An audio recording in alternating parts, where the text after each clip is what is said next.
Hello movie lovers, आज मैं बात करने वाला हूँ एक बंगाली हॉरर वेब सीरीज के बारे में जो काफी बेहतरीन है, जिसमें हम 4 दोस्तों को देखेंगे और रात में एक जंगल में घूमने जाते हैं। तभी उनमें से एक राका नाम की लड़की के पीछे एक भूतनी पड़ जाती है। लेकिन वो भूतनी राका से क्या चाहती है और क्या वो राका को मार देती है, जानने के लिए वीडियो को पूरा देखें। कहानी के शुरुआत में हम देखते हैं राका अपने बॉयफ्रेंड नीलेश और अपने 2 दोस्तों श्रवण और जूही के साथ रात में घूमने जाते हैं, जहां हम देखते हैं नीलेश कार ड्राइव कर रहा होता है और राका उसके साथ फ्रंट सीट पर बैठी होती है। दरअसल ये चारों अभी छुट्टियां मनाने आए होते हैं, तो रात में रेस्टोरेंट में डिनर करने के बाद ये चारों लॉन्ग ड्राइव पर निकलते हैं। हम देखते हैं राका को सड़क के किनारे उस घनघोर जंगल में एक लड़की दिखती है, तो राका बोलती है लगता है एरिया काफी सेफ है। तो उसके दोस्त पूछते हैं ऐसा क्या देखा तुमने? वो बोलती है अभी मैंने सड़क के किनारे एक लड़की को टहलते हुए देखा, तो मुझे लगता है कि एरिया काफी सेफ है। अब थोड़ी देर बाद दोबारा वही लड़की राका को दिखती है, तो राका नीलेश से बोलती है मैंने उस लड़की को दोबारा देखा। नीलेश बोलता है तुम्हारी गलतफहमी होगी, क्योंकि 3 किलोमीटर बाद दोबारा वो लड़की तुम्हें कैसे दिख सकती है। अभी वो चारों आपस में बात कर ही रहे होते हैं, तभी नीलेश देखता है वो लड़की उसके कार के सामने रोड के बीचों बीच खड़ी होती है। अब नीलेश कार से अपना कंट्रोल खो देता है। उसे लगता है उसके कार की स्पीड अपने आप बढ़ गई है। वो ब्रेक मारना चाहता है, लेकिन गाड़ी का ब्रेक काम नहीं करता। तभी नीलेश की नजर पीछे पड़ती है। वो देखता है पिछली सीट पर वो लड़की बैठी थी जो अभी थोड़ी देर पहले रोड पर खड़ी थी। यह देखकर नीलेश के तो होश ही उड़ जाते हैं। अब उसकी कार डिसबैलेंस होकर जंगल में किनारे गड्ढे में गिर जाती है। अब सीन शिफ्ट होता है और हम देखते हैं अगली सुबह इंस्पेक्टर गोपाल अपनी टीम के साथ एक्सीडेंट वाली जगह पर पहुंचते हैं। वो देखते हैं वो सब घायल होते हैं, तो तुरंत ही गोपाल एम्बुलेंस को कॉल करते हैं। तो गोपाल अपनी टीम से बोलते हैं इन तीनों का एड्रेस ले लो ताकि इनकी फैमिली को हम इन्फॉर्म कर सके। तो जूही बोलती है सर हम 4 हैं, 3 नहीं। तो गोपाल बोलता है तो चौथा कौन है? जूही बोलती है हमारी साथी राका जो अभी यहाँ दिख नहीं रही है। अब उन तीनों को हॉस्पिटल भेज दिया जाता है और इंस्पेक्टर गोपाल उस होटल में जाते हैं जहाँ पर ये तीनों रुके हुए थे। तो गोपाल को राका का आईडी कार्ड मिलता है। अब गोपाल अपनी टीम के साथ राका को उस जंगल में ढूंढते हैं, लेकिन उन्हें राका कहीं नहीं मिलती। और इस तरह अब 4 दिन बीत चुके थे। गोपाल पर भी काफी प्रेशर था राका को ढूंढने का। तो गोपाल को लगता है कहीं राका के साथियों ने तो उसके साथ कुछ कर नहीं दिया। अब गोपाल उसके साथियों से पूछताछ करता है, तो नीलेश बताता है कि सर जब मैं ड्राइव कर रहा था तो एकाएक मेरी गाड़ी के सामने एक लड़की आ गई और उसके बाद कार से मैंने अपना कंट्रोल खो दिया। मुझे ऐसा लगा कि जैसे स्टीयरिंग मेरे हाथ में नहीं किसी और के हाथ में है। और फिर जो मैंने देखा वो देखकर मेरे रोंगटे खड़े हो गए। मैंने देखा कार की पिछली सीट पर वो लड़की बैठी हुई थी, उसकी आंखें काफी डरावनी थी। अब सीन शिफ्ट होता है और हम देखते हैं राका के माँ बाप इंस्पेक्टर गोपाल से मिलने थाने में आते हैं और उनसे रिक्वेस्ट करते हैं कि वो किसी भी तरह से उनकी बेटी राका को ढूंढ दे। गोपाल उन्हें विश्वास दिलाते हैं कि पुलिस अपनी पूरी कोशिश कर रही है राका को ढूंढने के लिए। और वहीं दूसरी तरफ हमें अब राका को दिखाया जाता है। राका जंगल में चुपचाप बैठी होती है, उसके शरीर पर कीचड़ लिपटा होता है, लेकिन उसकी आंखें कुछ अजीब ही लग रही थी। और अगले दिन रमेश नाम का एक लड़का जंगल में घूमने जाता है। वो राका को देखता है और पुलिस को इन्फॉर्म करता है। जब पुलिस की टीम राका के पास पहुंचती है और गोपाल राका से पूछते हैं कि तुम्हारा नाम राका है, तो राका सर हिला देती है जैसे उसे अपना नाम ही नहीं पता हो। अब पूरी मीडिया की टीम भी वहां पहुंच चुकी थी। अब गोपाल राका को हॉस्पिटल भेजते हैं और अपने सीनियर प्रकाश सर को इन्फॉर्म करते हैं और बताते हैं कि राका उन्हें मिल गई है, लेकिन उसकी हालत अभी कुछ अजीब है, तो उसे हमने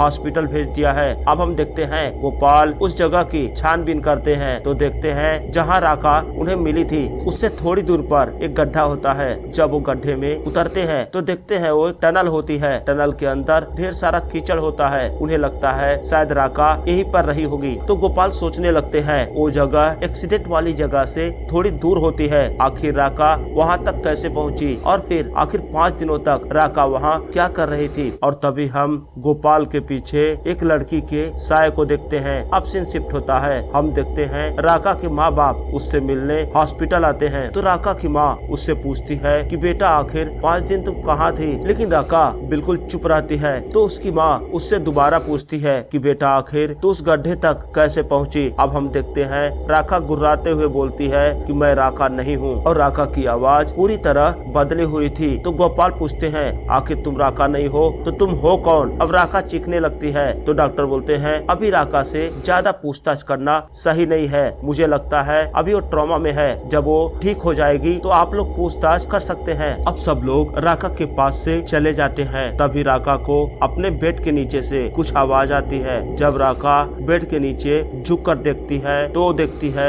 वहाँ पर उस लड़की की आत्मा को। अब सीन शिफ्ट होता है। हम देखते हैं इंस्पेक्टर गोपाल नीलेश को कॉल करते हैं और उससे बोलते हैं कि क्या कल 11 बजे हॉस्पिटल आ सकता है, क्योंकि राका किसी को पहचान नहीं पा रही है, हो सकता है तुम्हारे आने से कुछ मदद मिले। और वही दूसरी तरफ हम राका को देखते हैं, वो रात में हॉस्पिटल में सो रही होती है। एकाएक राका की नींद खुल जाती है। वो देखती है उसके सामने वो चुड़ैल खड़ी होती है। उसको देखकर राका चिल्लाने लगती है। तभी वहाँ पर हॉस्पिटल की नर्स आ जाती है। वो राका से पूछती है आखिर तुम चिल्ला क्यों रही हो। तो राका देखती है वो चुड़ैल अब वहाँ से गायब हो चुकी थी। जैसे ही वो नर्स बाहर जाती है हम दोबारा उस चुड़ैल को देखते हैं। अब सीन शिफ्ट होता है और हम देखते हैं अगले दिन इंस्पेक्टर गोपाल और नीलेश दोनों हॉस्पिटल आते हैं। अब नीलेश राका से बात करने की कोशिश करता है तो राका उसका गला पकड़ लेती है और भारी और डरावनी आवाज में बोलती है मैं राका नहीं हूँ। अब नीलेश डर जाता है तो इंस्पेक्टर गोपाल नीलेश से बोलता है कि मैं सोच रहा हूँ कि आखिर राका उस कीचड़ वाले टनल तक कैसे पहुँची होगी और 5 दिनों तक वहाँ कैसे सरवाइव की होगी। मुझे लगता है कोई राका को मारना चाहता है। तो नीलेश बोलता है आखिर राका को कौन मारना चाहेगा। तो गोपाल बोलता है शायद तुम, क्योंकि तुम्हारे दोस्त बता रहे थे उस दिन राका से तुम्हारी लड़ाई हुई थी, क्योंकि उनका कहना है कि तुम अभी भी अपने एक्स वाइफ के टच में रहते हो। तो नीलेश बोलता है सारे गलत है, मैं राका से प्यार करता हूँ और उससे शादी करना चाहता हूँ, तो भला मैं राका को क्यों मारना चाहूँगा। अब सीन शिफ्ट होता है और हम देखते हैं राका को हॉस्पिटल से डिस्चार्ज कर दिया जाता है। लेकिन जब राका अपने माँ बाप के साथ अपने घर जा रही होती है तो हम एक बूढ़े आदमी को देखते हैं जो उसका पीछा करता है। अब जब राका अपने घर पर होती है तो बार बार एक गुर्राने वाली आवाज में अपने माँ से बोलती है मुझे अपने घर जाना है। तो उसकी माँ बोलती है बेटा तुम्हारा यही तो घर है। लेकिन राका जोर जोर से गुर्रा कर बोलती है मुझे अपने घर जाना है। जब उसके फादर उसको पकड़कर झंझोड़ते हैं तो राका होश में आ जाती है और अपने माँ बाप को भी पहचानने लगती है। अब रात में जब राका सो रही होती है तो राका एकाएक अपने आप को उस कीचड़ वाले टनल में पाती है। उठती है तो उसके सामने वही लड़की की आत्मा खड़ी होती है। अब वो लड़की की आत्मा के पीछे जाती है। वो देखती है वो आत्मा एक सुनसान घर के अंदर जाती है जहाँ सब तरफ अंधेरा होता है। तभी एक आदमी उस लड़की के पीछे आता है और एक बड़े से चॉपर से उसके गले पर हमला करता है। यह देखकर राका शॉक रह जाती है। अब अगले दिन राका नीलेश से मिलती है तो नीलेश बोलता है कि जब उस दिन मैं तुमसे हॉस्पिटल में मिलने आया था तो तुम्हारी आवाज बिल्कुल अलग थी। तो राका उसे बताती है हाँ कुछ दिनों से उसके साथ कुछ अजीब हो रहा है। और फिर नीलेश राका से एक्सीडेंट वाली रात की बात करता है। वो बताता है उस दिन पता नहीं एकाएक क्या हुआ और गाड़ी की स्पीड अपने आप बढ़ गई और मैंने गाड़ी की बैक सीट पर एक लड़की की आत्मा को देखा। तो राका बोलती है उस लड़की का नाम जोयता है। अब नीलेश सरप्राइज हो जाता है। वो बोलता है तुम्हें कैसे पता कि उस लड़की का नाम जोयता ही है। अब राका बोलती है मुझे ऐसा लगता है कि वो लड़की अभी भी मेरे अंदर है, यानी कि उसने राका को पोसेस्ट कर लिया है। और तभी राका की नजर नीलेश के गर्दन पर जाती है। वो देखती है नीलेश की गर्दन पर खून लगा होता है और फिर वो खून का निशान एकाएक गायब भी हो जाता है। अब राका नीलेश से मिलने के बाद कैब से अपने घर जा रही होती है। तभी वो देखती है कार की पिछली सीट पर उसके साथ जोयता की आत्मा बैठी होती है। वो डर जाती है लेकिन वो अपने मोबाइल से उसका फोटो खींचने की कोशिश करती है। तो जोयता उसे मना करती है कि मेरा फोटो मत खींचो, मुझे तकलीफ होती है। और अगले ही पल वो देखती है जोयता की आत्मा वहाँ से गायब हो जाती है। अब राका को अपने पर ही डाउट होने लगता है कि क्या सचमुच वो किसी लड़की की आत्मा को देख रही है या उसका वहम है। तो राका अगले दिन एक साइकोलॉजिस्ट डॉक्टर के पास जाती है और उससे बताती है कि मुझे एक लड़की की आत्मा दिखती है और मैंने सपने में उसका मर्डर होते हुए देखा। तो डॉक्टर बोलती है, अरे नहीं, ये भूत प्रेत तो कुछ होता नहीं है, तुम्हें बीमारी है और हमारी भाषा में इसको स्प्लिट पर्सनालिटी डिसऑर्डर बोलते हैं, जिसमें तुम अपने आप को ही अलग अलग कंडीशन में महसूस करती हो और मैं तुम्हें कुछ दवाइयाँ सजेस्ट कर रही हूँ, तुम इनको टाइम से खाती रहो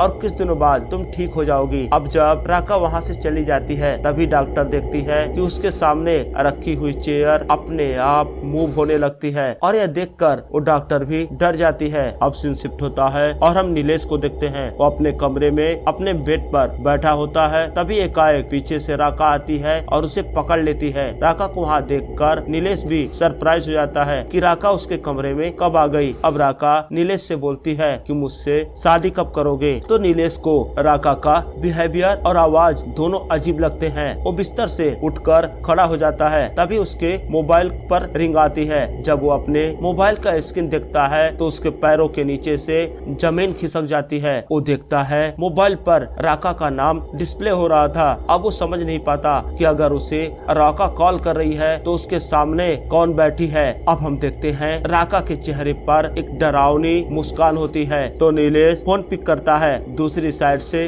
राका बोल रही होती है। अब जैसे ही नीलेश अपने बेड की तरफ मुड़ता है तो देखता है राका वहाँ से गायब हो चुकी थी। अब नीलेश समझ जाता है कि उनकी मदद कोई डॉक्टर नहीं कर सकता। अब नीलेश राका को लेकर सौदामिनी नाम की एक औरत से मिलने जाता है। सौदामिनी तंत्र मंत्र के बारे में जानती है। जब सौदामिनी राका से पूछती है कि तुम कौन हो तो राका जवाब देने के बजाय सौदामिनी का गला ही पकड़ लेती है। तो सौदामिनी अपने पास रखी हुई राख राका के मुंह पर मारती है। राका उसे छोड़कर खिड़की से बाहर कूद जाती है और जिसकी वजह से राका घायल हो जाती है। अब उसे दोबारा हॉस्पिटल में एडमिट करना पड़ता है। अब सीन शिफ्ट होता है और हम इंस्पेक्टर गोपाल को देखते हैं। वो अपने घर पर बैठे होते हैं और मोबाइल पर राका के बारे में ही न्यूज देख रहे होते हैं। तो गोपाल की वाइफ उनसे बोलती है, तुम्हारी बेटी के कंधे पर कुछ अजीब से निशान बन गए हैं, तो उसे ले जाकर डॉक्टर को दिखाओ, नहीं तो उसकी शादी नहीं होगी। तो गोपाल अपनी बेटी को लेकर उसी हॉस्पिटल में जाते हैं जहाँ राका अभी एडमिट थी। तो इंस्पेक्टर गोपाल राका से मिलने जाते हैं तो देखते हैं वहाँ पर नीलेश होता है। अभी वो नीलेश से बात कर ही रहे होते हैं। तभी वहाँ पर एक बूढ़ा आदमी आता है। ये वही बूढ़ा आदमी है जो पिछले कुछ दिनों से